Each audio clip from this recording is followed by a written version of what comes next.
It was a Saturday in the middle of the summer, and my mom, my brother Kevin, and I, we were trying to decide what film we would see that day. And my brother Kevin, he wanted to see Transformers, the movie, and I wanted to see Aliens. And my mom had to decide on what film we were going to see.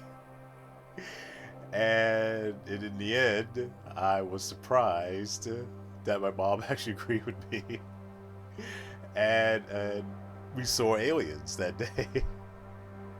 And I remember how Kevin was like kind of disappointed that we didn't see Transformers the movie. But I'm pretty certain after we had saw Aliens, like he was not disappointed because he loved the movie after we saw it, and so did I. Aliens definitely was a transformative experience for me in terms of like um, watching movies. Um, there was me before Aliens and me after Aliens as being like, a lover of film. Aliens was the first horror movie I ever saw in a theater.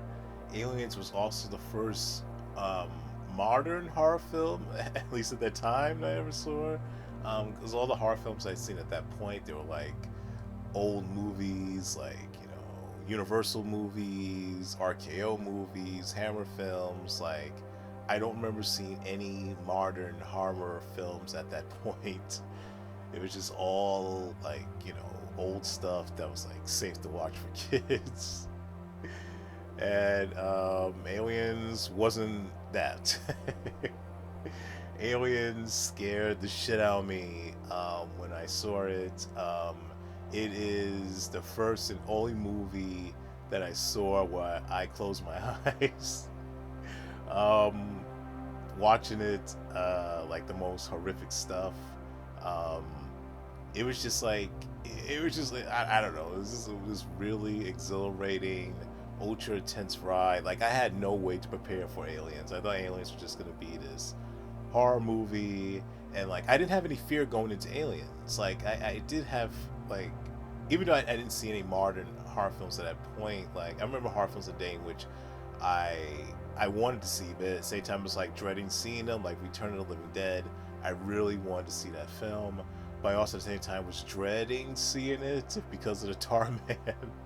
There were also other horror films at that time that I really wanted to see, but at the same time, like I dreaded seeing it, like I was scared of seeing it. I didn't feel any fear at all going into Aliens. I don't know, maybe because I didn't see what the no, and actually I did get a chance what the xenomorph looked like, but um, maybe I don't know, for some reason it just didn't, I don't know, put me at unease. I guess I don't know, but because I had seen what the xenomorph had looked like, at least I believe I did by seeing a scene of Alien, the original Alien, on a piece on Entertainment Tonight. But I had no clue of what the aliens looked like in Aliens. I had no clue that of the Queen. I didn't even know the Queen even existed. Like, I just pretty much went into this film blind. Um, had no idea what it was about. Like, nothing. I just knew that there were aliens in this movie. There was an actress named Sigourney Weaver that was in it, and that was it. And I knew that was a sequel to Alien. Um, but yeah, Aliens. That experience was like one of the great experiences of my life, watching Aliens on the big screen. Um, but it wasn't just the greatness of Aliens that made my first time viewing of it super memorable. It was also like what happened when I was watching Aliens, because where I was seated, there was this couple that was not too far away. I think it was like maybe, I don't know if they were behind me or beside me. I can't remember, but they were very close to me though, now that I think about it. And from time to time, like, I don't know if it was the guy. I think it was. I think he was like telling his girlfriend. I don't know. Maybe they were married. I don't know. But he was like telling her what was going to happen. Like, he obviously had seen the film before, because he was like saying like, "Oh, this is gonna happen. That's gonna happen." I was like really upset because what he said happened, actually did happen. Like he was saying things that was gonna happen in the movie before they happened, and I was like really annoyed by this. And I was really, really small at the time, so I should have just told my mom, like, hey, this asshole is spoiling the movie for me. But I didn't say anything. I just kept quiet and just, from time to time, kept being annoyed by this fool who kept, spoiling the film for me. And he didn't do it like too many times, but once was more than enough. And he did it certainly more than once. And yeah, I was definitely like kind of pissed off at that.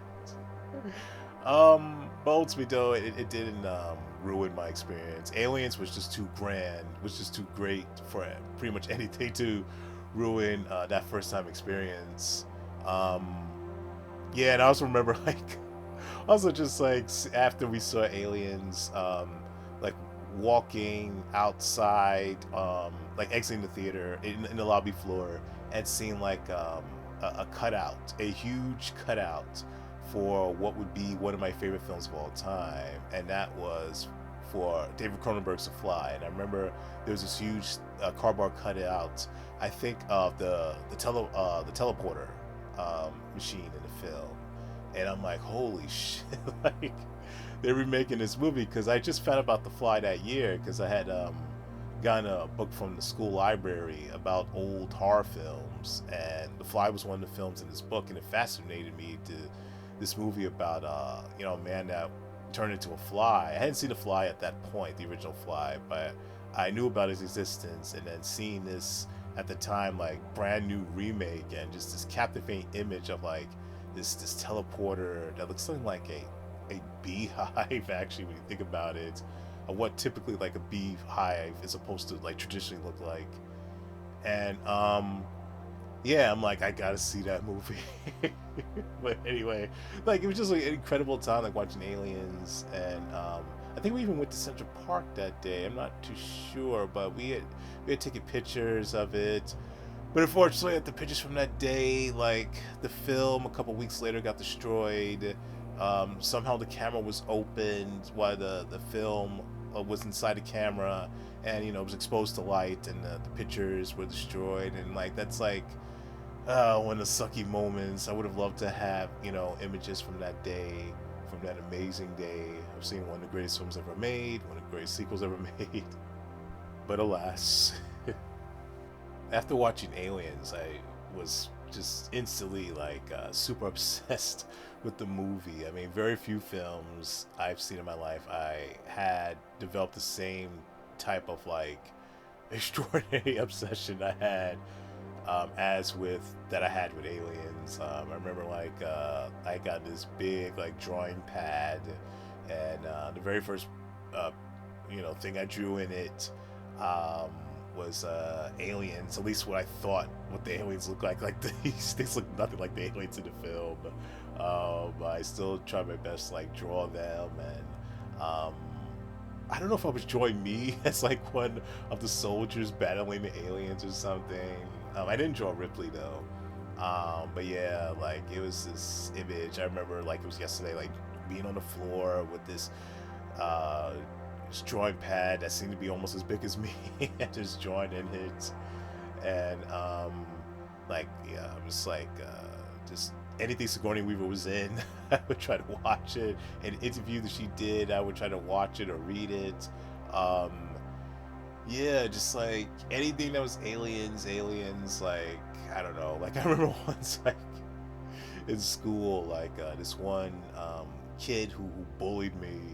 I talked about. I don't know if I should even say this, but I remember talking about like telling somebody I'm gonna go ahead and I'm gonna punch him, and then like my fist is gonna come out of his stomach like the aliens and aliens. I remember the kids all were just laughing at that statement. Yeah, I got really obsessed with this film and stuff. For some reason, I'm just not sure why. Like, as much as I was obsessed with this movie, when I had the opportunity to go ahead and rent it, I didn't. Like, I don't know why. It's just like usually when I saw a film that I just liked, as soon as I had an opportunity to rent it back then, um, I went ahead and I rented it. And there'd be times that I would rent it, like, or someone would rent it more than once, and I just didn't do that for Aliens, and I just don't know why. It makes no sense to me. Um, and renting it was the only way I could see it at that point. It wasn't like, hey, I'm not renting it because I can watch a cable. We didn't have cable at that time, and there was no other means like to watch it besides renting it. Yeah, that's I don't know. But eventually, I did see Aliens again a few years later on when it aired on Channel Two for the first time. I think it was on a Tuesday, and it was in a 3 hour time slot, and they showed not just like basically they showed this extended cut of Aliens, and it had scenes that was never before seen, like with Ripley discovering she had a well, not Ripley discovering, but the audience discovering that Ripley had a daughter who um, who grew old and died while Ripley was in suspended animation for 57 years. And there was other scenes like with the robotic sentry guns that wasn't in the theatrical cut. And I'd only see Aliens once before I watched it again on CBS. And so I thought these films were well. I didn't know at the time that these scenes were deleted scenes. I thought they were always in the movie because I only saw the movie once, and so my memory of it was a bit foggy. So I thought these scenes were always inside the film. And I discovered later on when I actually got a copy of Aliens, maybe a few months later on VHS, that I discovered that these scenes that were inside the film that I mentioned, the deleted scenes, were in fact deleted scenes. 'Cause I remember watching it on my VHS copy of Aliens. Like, wait a minute, like where's the scene with Ripley, seeing the picture of her daughter? Where's the scene with the robot guns? And I was just, oh, okay. They discovered that these were scenes that were cut from the theatrical cut, and basically it's a thing that networks would do from time to time if they had a film that was too long to fit inside the 2 hour normal 2 hour time slot that was allotted for movies that usually came on television back then. Like Aliens was too long for a 2 hour time slot, too long for a 2.5 hour time slot, but too short to fill up a 3 hour time slot. So sometimes networks would go ahead and they would include scenes that were cut, you know, um, during the broadcast airing to fit whatever time they allowed it to have. And I thought that was fascinating. I didn't know that was a real thing. So it was sad to not see those scenes anymore. And by that time, because I had Aliens on my VHS, I erased the version that I recorded from television from the CBS airing. Man, I miss those scenes. And a few years later, Aliens had the extended cut released on Laserdisc, and I remember being so obsessed with getting a copy of the Laserdisc version of the extended cut special edition of Aliens, but I didn't have a Laserdisc player, and I really want a Laserdisc player. I remember seeing things about Laserdisc, and the picture quality was better, the audio was better. It had these extras on there about the making of the film, this and that. It was just so exciting, to see all these extra bonuses, that came with the movie, um, that you didn't get with VHS or rarely ever got with VHS. And but yeah, I didn't know anybody had a Laserdisc player. Most people didn't have a Laserdisc player, and it would be many years before I ever get to see the special edition of Aliens. And I remember once I did have this chance where I could have had it. I knew somebody at that time, knew some people who they heard how much I loved Aliens and stuff like that, and they say, hey, we could go ahead and make you a copy of the movie, from the Laserdisc, put it onto VHS. And I got so excited, oh my god, oh my god. But it didn't happen. Not because that they, didn't fulfill their promise. It's just I don't know, like I could have had an opportunity to say yes, and I didn't, or I don't know. Basically, it wasn't totally in my hands. Me having this VHS copy, like if it was completely up to me, I would have said yes. But ultimately, it wasn't up to me, and so I didn't have the copy to fill. And I remember that just like really like pissed me off.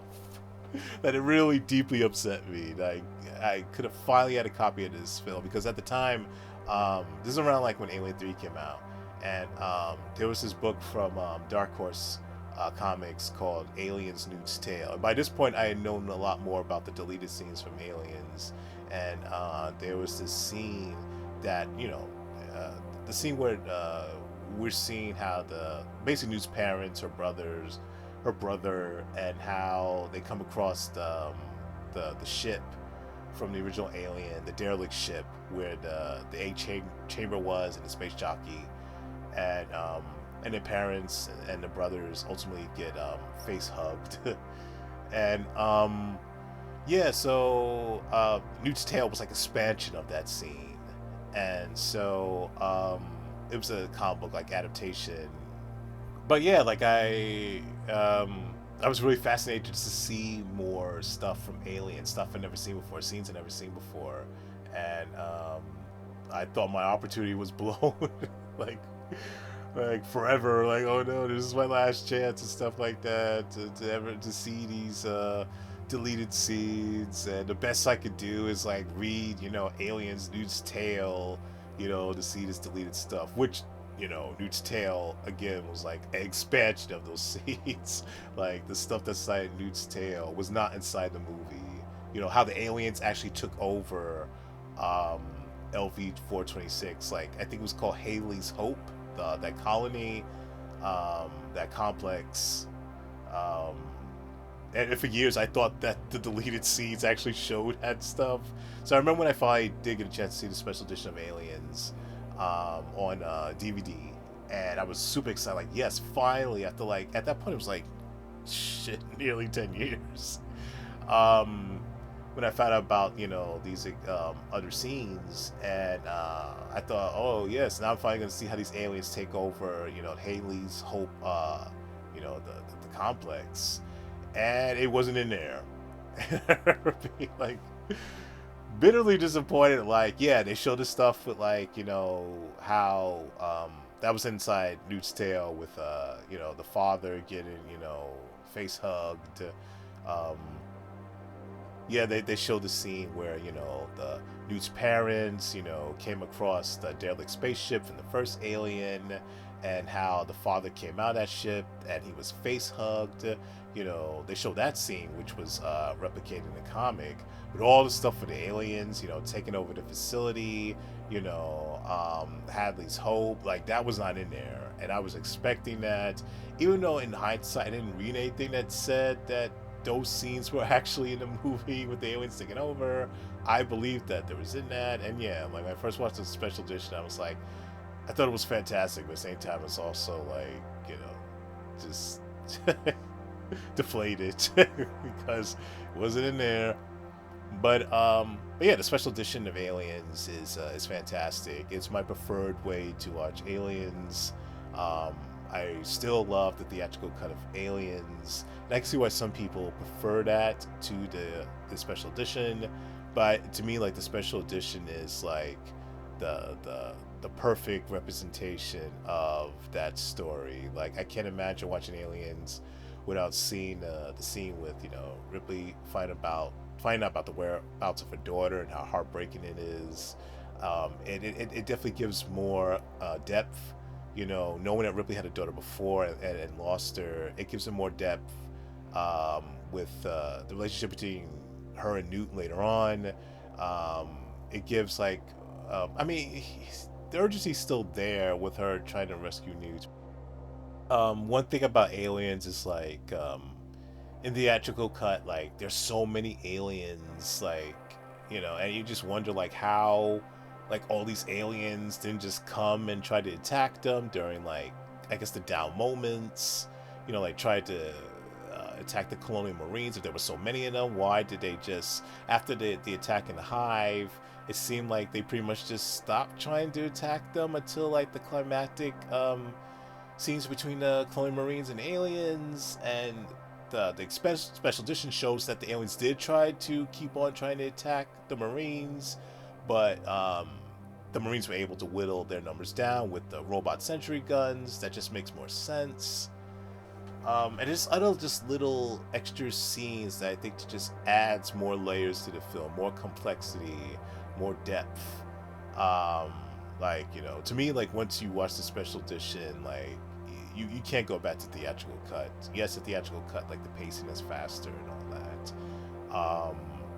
But I don't know. I just think all the stuff that was cut out, which Cameron did not want cut out. This wasn't like the stuff was cut out because Cameron wanted it cut out. The studio basically like forced him, like, nah, you're gonna cut down this movie. It was one thing if Cameron wanted it cut out, but he didn't. And Cameron was right to reinsert the deleted footage back, because it just makes for a more fuller and enriching film. But just like Alien, everything in like every element of Aliens is masterful. Like, the performances are just legendary. Easily one of the greatest casts ever put together. Cast of characters, like it's amazing. Aliens, the Sigourney Weaver's performance is just about as good as performances can get. I like how she goes ahead and like, I don't want to say elevate or step up her game from the first movie, because she is perfect in that first movie, but just shows a new dimension to Ripley that is just engaging to what we saw in the first film, and still feels like the same character. Like it's expansion. It's an enthralling expansion of the character, from the first film, and Sigourney Weaver just rocks this movie, and just the ultimate badass in this film, but also just the ultimate human, for good and this and that, and yeah, she definitely deserved that Oscar and Oscar nomination for this film. She should have won the Oscar for this film, whatever. But yeah, Sigourney Weaver is just dynamite in this movie. Michael Biehn is just dynamite in this movie. Bill Paxton is just dynamite in this movie. The one-liners he has in this film. I mean, the whole entire performance. But game over, man. You put her in charge.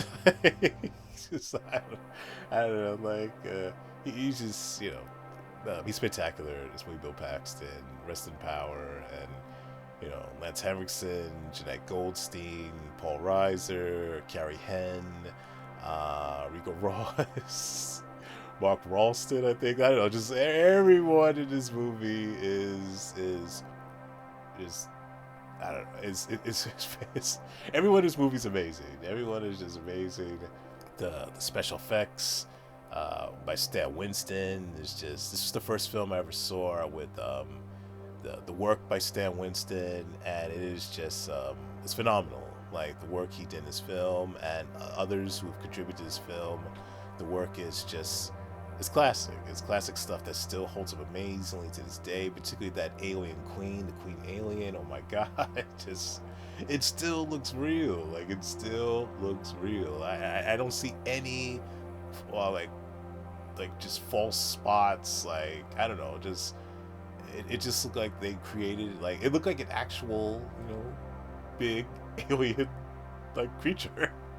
And when I discovered how they made the alien queen, the queen alien, like, work on the big screen, it's like, wow. Like, it's in one way it's like so simple, but it's just so supremely effective. Just like, they definitely deserve, like, I think it did win for best special effects aliens, if I'm correct. I know it was definitely nominated for best visual effects, and I believe it did win.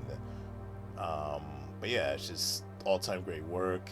The score by James Horner, oh my god, that score. There was a period of time, like through the 90s, where like multiple movie trailers just ripped off the music from Aliens. This one theme in particular, I wish I remembered the name of the theme. I think it's called Futile. It's Futile something. I'm sorry, I can't remember the actual name of the piece of music that people kept on ripping off from Aliens. But yeah, it's just it's masterful. The thing is that score, like James Horner, that came up with that, um, perfect score for the film, like so quickly. Like he was like rushed into making that score. Like he didn't have the ability to spend much time on it. And I heard later on that James Horner had issues with the score. Like I don't know how, because the score is flawless. It's beautiful. One of the best pieces of music ever produced. But I get it from the point of view of, the person who creates the work. I get it. I understand that, like, everybody else might think this work you did was fine, but you're like, you can see all the flaws or perceived flaws. And but like James Horner had, again, like I can't speak for him, of course, but like he had nothing to feel like disappointed about. Like, I don't know, that score is just, it's fantastic. Everything about Aliens is awesome. And of course, the script and direction by James Cameron. I mean, really, what I can say that no one else hasn't already said about, his writing and helming of the film. But yeah, just, it's the James Cameron's work on Aliens is legendary. Aliens is not just a um, grand classic in its own right, but it's also like spawned some great stuff, like some great comics, like the Dark Horse comics, toys. I remember the Kenner toys I got when I was a kid, and other action figures over the years from other companies. Um, some great games. Uh, and other great collectibles like Aliens, is the gift that keeps on giving. I know the chances of James Cameron ever coming across this video and actually watching it is pretty much zero, but you never know. And I like to tell him and anyone else who worked on Aliens, um, just thank you so much for helping to thank you so much for creating this movie, putting your best efforts into this movie that has gone ahead and like just changed the way like I view cinema, what cinema was capable of. Like, it's just, I don't know, just definitely was life altering watching this film, and the effect this had on me and continues to have on me. People, I mean, this film is definitely partially responsible for you know me wanting to be a filmmaker, and create like just certain types of stories and this and that, and helping to expand my imagination. And yeah, just thank you all so much for making this movie a reality and making it something special to me. Thank you all.